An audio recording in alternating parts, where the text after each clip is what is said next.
What's the best shampoo? What's the best toothpaste? What's the best soap?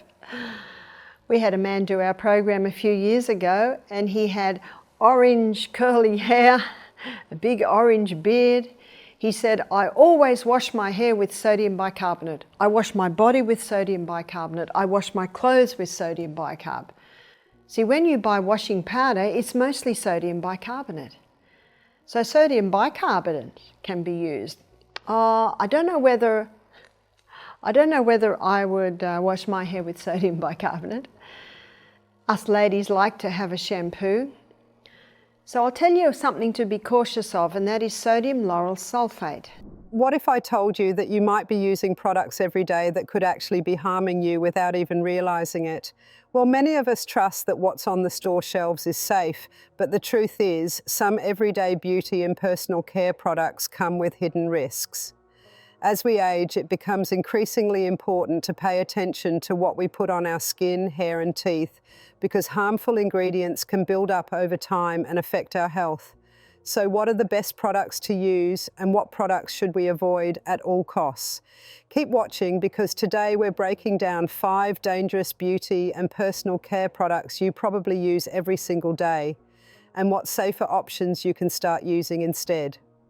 Number 1. Shampoos with sodium lauryl sulfate, SLS. Sodium lauryl sulfate is what causes the foaming action in most shampoos. And sodium lauryl sulfate kills the hair follicles. So we don't want our hair follicles to die. So it's important to take a magnifying glass into the supermarket with you and have a look for sodium lauryl sulfate. You might find that if you go to places like Trader Joe's, Whole Foods, there will be some more natural type shampoos and conditioners. I always coconut oil my hair probably every 3 months. I put the coconut oil into it and I leave it for a whole day, and then at the end of the day I wash it out, and I have a shampoo that is a coconut oil based shampoo. You can get some very nice coconut oil based shampoos. Shampoo is a daily product most people use without thinking. A common ingredient in many shampoos is sodium lauryl sulfate, or SLS. It acts as a surfactant, mixing water with oils and dirt so they rinse away more easily. Its foam makes hair feel clean but can hide risks. SLS works by breaking up oil particles on hair strands and the scalp. As the shampoo lathers, it lifts sebum and debris, allowing water to carry them down the drain. This helps hair appear cleaner, yet the same process also strips away natural oils that keep the scalp and hair hydrated and protected. Removing natural oils too often can leave the scalp tight and itchy. Hair may feel rough, and some users see more flaking or dandruff. People with eczema or sensitive skin may notice red patches or swelling after using SLS shampoos. That reaction comes from the skin barrier being disturbed by a harsh detergent. Over time, constant use of SLS may weaken hair strands. Without natural moisture, hair can become dry, brittle, and prone to breakage or split ends. You might see a duller shine and coarser texture, especially if you color or heat style your hair. Damaged hair takes longer to grow and may fall out more easily. Some researchers are looking at whether SLS can affect hormone regulation. Because skin can absorb small amounts of chemicals, SLS might enter the bloodstream in trace levels. Early tests have shown tiny changes in hormone activity with high doses, but everyday exposure is much lower. Still, scientists agree it makes sense to limit unnecessary contact. When you rinse shampoo down the drain, SLS enters water systems. It can harm small organisms such as fish larvae and plankton, disrupting their natural functions. Because it does not break down quickly, residues may build up and affect local water quality. Avoiding SLS can reduce your impact on aquatic life and ecosystems. To avoid SLS, choose shampoos labelled sulfate-free or gentle cleansing. Many stores now carry formulas that use plant-based cleansers like decyl glucoside or cocoa glucoside. These ingredients produce a mild foam and clean hair without removing as much natural oil. Look for added nourishing oils such as argan, jojoba, or aloe vera. Always check the ingredient list. If you spot sodium lauryl sulfate, sodium lauryl sulfate, or ammonium lauryl sulfate, that means the formula uses harsh detergents. Instead, seek shorter ingredient lists you recognize. Brands that specialize in natural hair care often list only 5 to 10 items and avoid artificial dyes or strong synthetic scents. You can also experiment with simple home washes. A common mix uses 1 teaspoon of baking soda in a cup of water to clear oil and dirt. Follow with a rinse of 1 part apple cider vinegar to 3 parts water for shine and pH balance. These DIY methods may work for some hair types. Number 2, conventional toothpastes. Traditionally, I know in Australia, a lot of the Aboriginals used to clean their teeth with charcoal. Yes, that black charcoal makes nice white teeth. Maybe not while you're cleaning them. Some people will just dip their toothbrush into a little bowl of sodium bicarbonate with maybe a drop of peppermint oil and clean their teeth with that. Nadine Artemis, she has written an excellent book on teeth health, and she says after every meal, just rinse your mouth with sodium bicarbonate and water. Some say even salt water rinse your teeth with. So you can use sodium bicarbonate to just about wash everything. Toothpaste is a daily essential used to clean teeth and freshen breath. Most mainstream formulas contain a mix of active and inactive ingredients. Common additives include fluoride for cavity prevention, sodium lauryl sulfate to create foam, artificial sweeteners for taste, preservatives for shelf life, and sometimes even antibacterial agents or microbeads. Fluoride strengthens tooth enamel and reduces decay when used in proper amounts. Yet children who swallow too much fluoride can develop dental fluorosis, which shows as white spots or lines on teeth. This risk is low with supervised brushing, but it illustrates why some families choose fluoride-free options or use pea-sized amounts for kids. Sodium lauryl sulfate, SLS, in toothpaste helps dissolve oils and create foam, but it can irritate the soft tissues inside the mouth. SLS may cause or worsen canker sores, dry the oral lining, and increase sensitivity for some users. People prone to ulcers often do better with SLS-free pastes. Triclosan once served as an antibacterial ingredient in some toothpastes and soaps. Researchers found links between triclosan and hormone disruption in animal tests. It also may contribute to antibiotic resistance by exposing bacteria to low doses. Many brands have phased it out, yet checking labels remains important to avoid leftover stock. Activated charcoal toothpaste has grown popular as a natural stain remover. Its porous surface can bind to molecules that discolor enamel, lifting surface stains without peroxide bleach. However, charcoal's abrasive texture may wear away enamel if used daily. Dentists often recommend limiting charcoal brushing to twice weekly and following up with fluoride mouthwash. Baking soda offers a mild abrasive quality that polishes away plaque and surface stains. It also neutralizes acids in the mouth, helping maintain a healthy pH level. A simple homemade paste mixes 1 teaspoon of sodium bicarbonate with a few drops of water or peppermint oil. Many find this blend leaves teeth smooth without added chemicals. Herbal or clay-based pastes may use bentonite clay, xylitol, tea tree oil, or neem extract. Xylitol, a plant sugar alcohol, reduces cavity-causing bacteria. Tea tree oil and neem have natural antimicrobial properties. These formulas often skip artificial dyes and flavors, focusing on plant extracts to clean and freshen rather than strong foaming agents. When choosing a toothpaste, read the list for unwanted items. Look for SLS-free, triclosan-free, paraben-free, and no microbeads. If you want fluoride, check that it lists sodium fluoride or stannous fluoride. If you prefer a gentler route, find simple ingredient lists with fewer than 10 entries and recognizable plant names. Test small tubes first to see how your mouth responds.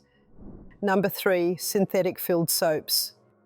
You can get some soaps that are certainly made out of natural ingredients, be cautious again of that sodium lauryl sulfate.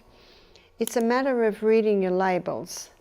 There are some great biodegradable shampoos, biodegradable soaps, biodegradable washing detergents. Be careful what you're washing your clothes with, because there is a little remnant left in your clothes. And so when your body gets hot and your pores open, if you've got any chemicals residue in your clothes, you will absorb those chemicals. Most commercial soaps, whether bar or liquid form, include a long list of components you may not recognize. Labels often show synthetic surfactants, artificial scents, dyes, foaming agents, and preservatives. These extras make soap lather, add color, and extend shelf life, but they also introduce substances that may irritate skin or harm the environment. Artificial colors in soaps go by names like Red 40, Yellow 5, or FD&C Blue 1. These dyes may cause allergic contact dermatitis in people with sensitive skin. Some research links certain food and textile dyes to immune reactions. When rinsed off, dye particles enter waterways where they resist breakdown and accumulate in sediment. Fragrance or parfum on a label can hide dozens of chemicals used to create a lasting scent. Manufacturers do not have to list each ingredient under trade secret protections. That means you cannot know if phthalates, synthetic musk compounds, or other solvents are present. Those chemicals can trigger skin rashes or breathing trouble. Preservatives such as parabens, methylparaben, propylparaben, or formaldehyde releases, DMDM hydantoin, imidazolidinyl urea, stop bacteria from growing in soap. While that makes products safer to store, these compounds may mimic hormones in laboratory tests or cause allergic reactions. Many users choose paraben-free or formaldehyde-free lines instead. Common surfactants in soap include sodium lauryl sulfate, SLS, sodium laureth sulfate, SLES, and sodium cocoa sulfate, SCS. These agents lower water's surface tension so the product foams well. They can disrupt the skin's natural lipid barrier, strip away oils, and leave the skin feeling tight, dry, or rough after washing. Your skin needs a slightly acidic pH, between 4.5 and 5.5, to defend against bacteria and maintain healthy flora. Many soaps have a higher pH that upsets this balance. Frequent washing with high pH products can impair barrier function, increase water loss, and make skin prone to irritation or redness, especially in dry climates. People with sensitive skin or a history of eczema often find that synthetic soap worsens itching and flaking. Repeated contact with common additives may cause allergic contact dermatitis. That can show as red, swollen patches, blistering, or tiny bumps. A patch test on a small area first helps spot reactions before full use. After rinsing synthetic soap off, residues flow into sewage systems and eventually reach rivers or lakes. Many synthetic surfactants and fragrance chemicals do not break down quickly. They can be toxic to fish, amphibians, and insects. Communities near polluted waterways often notice declines in aquatic species when contaminant levels rise. A simple alternative is Castile soap, made from olive or coconut oil and a small amount of lye. It cleans gently without added dyes, fragrances, or harsh detergents. Glycerin soap, often clear with a mild scent, retains moisture. Goat milk or oatmeal-based bars can soothe skin with natural fats and proteins. When buying soap, aim for dye-free, fragrance-free, and no SLS on the label. Recognize baker's ingredients like olive oil, coconut oil, shea butter, or oats. If you want a scent, look for a short list of essential oils such as lavender or tea tree. Fewer than 10 ingredients is a good rule of thumb. Number 4, laundry detergents, leaving chemical residues. Laundry detergents are formulated to remove stains, brighten colors, and add fragrance to clothing. Yet many formulas leave small amounts of chemicals on fabrics even after rinsing. Those residues can reach your skin with every wear. Sensitive individuals may experience redness, itching, or hives from prolonged contact with leftover detergent compounds. Anionic surfactants such as linear alkyl benzene sulfonate, LAS, and alcohol ethoxylates are powerful cleaners. They lift dirt and oils from fabric, but they can cling to fibers. Even after 2 rinse cycles, small surfactant molecules can stay trapped in cloth.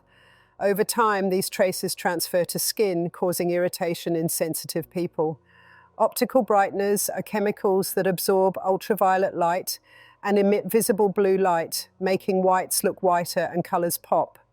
Unfortunately, they do not bond to fibers permanently and rinse out slowly. That means they can remain on clothing, contact your skin, and in some cases disrupt skin proteins or trigger reactions. Many detergents add strong synthetic fragrances to mask odors and leave clothes smelling fresh for days. Those scents contain dozens of volatile organic compounds, including phthalates, synthetic musks, and aldehydes. Fragrance residues can cause respiratory symptoms, migraines, or skin allergies when you wear freshly laundered garments. Dyes in detergent or laundry pods help bleach stains or adjust fabric hue. Even if they do not add color to clothes, dyes may be present to stabilize formulas. These artificial colors can remain on fabric and rub off onto skin. Some users report red or itchy patches around areas where clothes fit tightly. Now in Australia, we dry our clothes outside on the clothesline. Now I'm told here in the US that that's almost old-fashioned today. One lady in Georgia said, "You're back with the dinosaurs. We don't put our clothes on the clothesline." Well, we do. And I love the clothes when they get that sun on them. It purifies them. I do acknowledge my daughter has 7 children and I've just spent a month with my daughter and I spent a lot of time in the laundry, and I can understand why she dries a lot of her clothes when you've got 7 loads of washing just about to do a day. Maybe not every day. It took me about a week to get through all the washing.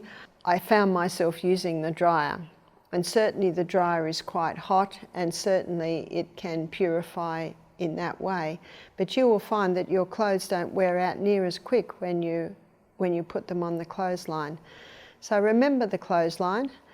I was just at my friend Cynthia's house, and when I walked in, I've been staying with Cynthia for about 8 years now. When I come to Alabama, I looked out my bedroom window and joy filled my heart. She'd built a clothesline. So look after your clothes, look after your body. Be very cautious of the soaps that you use, the shampoos that you use. Enzymes such as proteases, amylases, and lipases help break down stains from foods, grass, or sweat. While effective, enzyme residues can remain active on fabrics. Direct contact between enzyme-treated clothing and skin may cause protein breakdown on the skin's surface, leading to dermatitis or sensitive reactions. Fabric softeners and dryer sheets often use quaternary ammonium compounds, or quats, to make fibers feel smooth. Quats can cling to fibers and release slowly when warmed by body heat. Inhaling quat residues in the dryer or contact with skin can trigger asthma-like symptoms or irritate mucous membranes. To protect your skin, choose detergents labeled free and clear, fragrance-free, and dye-free. Many brands now offer hypoallergenic lines that skip optical brighteners, dyes, and perfumes.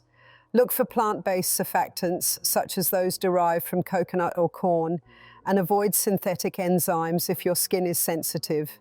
You can also wash with natural soap nuts, which release saponin when agitated in water. Soap nuts clean gently without leaving harsh residues. Another method is to add half a cup of white vinegar to the final rinse cycle.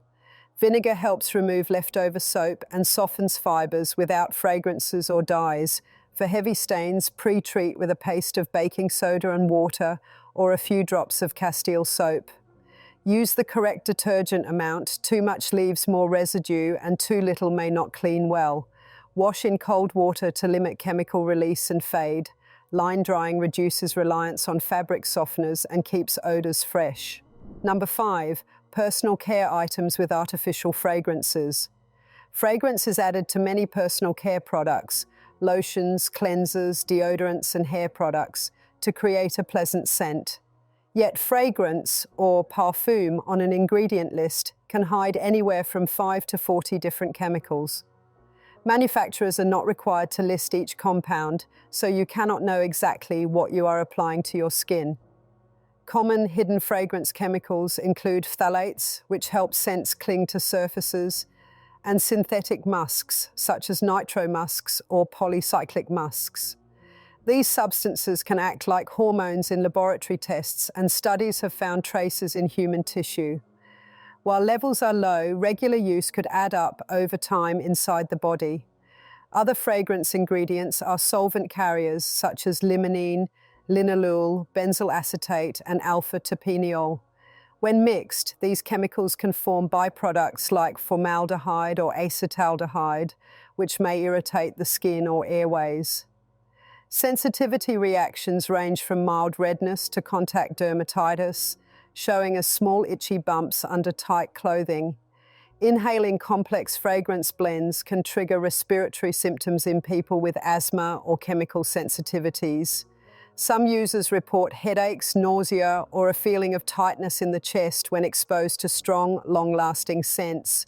Even using a small amount of scented lotion can fill a room, dispersing volatile compounds into the air. Also, the creams that you put on your skin. I rarely put any cream on my skin, but I eat oil in my diet, and I find that my hands don't get dry, my skin doesn't get dry, my lips don't get dry. And I think it's because in my diet I include some healthy fats. So have a look when you go to the supermarket with your magnifying glass. For a safer route, select items labelled fragrance-free. That definition means no scent compounds are added, while unscented may still include odour-masking chemicals. If you want a light fragrance, look for products that list pure essential oils like lavender, chamomile, or sweet orange rather than generic fragrance. Pure essential oils come from plants and carry natural aroma compounds. Many offer antimicrobial or soothing properties for skin. However, essential oils are potent and can cause reactions if used too concentrated. Always dilute essential oils in a carrier such as jojoba, coconut, or sweet almond oil before applying to skin. DIY scented products are easy to make at home. You can mix a teaspoon of unscented lotion with a few drops of essential oil, stir well, and store in a small jar. For a light body mist, add 10 to 15 drops of oil to a cup of distilled water in a spray bottle. Shake before each use to blend. Many certifiers like EcoCert or Cosmos require full disclosure of each oil or botanical, so choosing certified natural brands helps you know exactly what you apply. Look for cruelty-free and organic labels if you want to avoid pesticides and animal testing. Fewer ingredients generally means fewer risks. By avoiding hidden fragrance chemicals, you reduce your chance of skin or breathing reactions. You also send fewer volatile compounds into the air and water after rinsing. Simpler products are kinder to both you and the planet. Over time, switching to fragrance-free or essential oil formulas may leave your skin calmer and the environment cleaner. Thanks for watching. If you found this helpful, make sure to hit that like button and subscribe for more tips on how to stay healthy and safe. Remember, small changes in your daily routine can make a big difference over time. Stay informed, stay healthy, and we'll see you in the next video.